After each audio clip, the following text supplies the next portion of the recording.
Ban this guy. Ban this guy, guys, because he scammed me. Please ban this guy.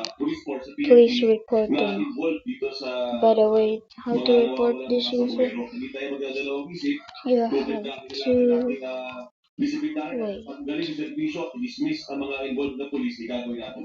He scammed me. Just click report abuse.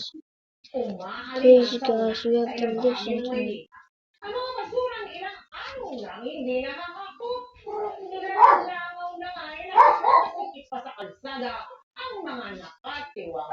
He scammed me. Ang paliwanag ng City Hall. Sa pagtutok ni Mami gumamit. Type this. Mayat-maya may ipon at madalas bumabagal ang daloy ng mga sasakyan, lalo ng mga naglalakihang truck na dumaraan dito sa habaan ng Route 10 o R10 sa Maynila. Kahit malaki kasi sana kalsada, nagsisiksikan na lang sila sa dalawang lane nito. Kalsada o tambakan ng basura.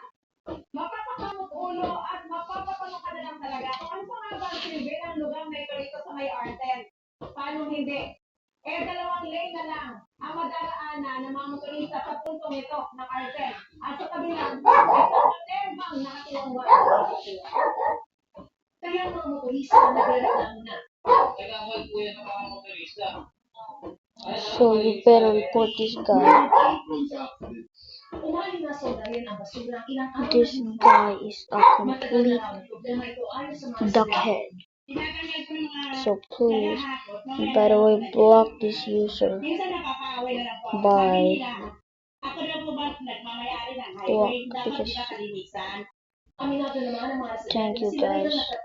Please ban this. He is a scammer. Just be careful if you see this guy having penalty.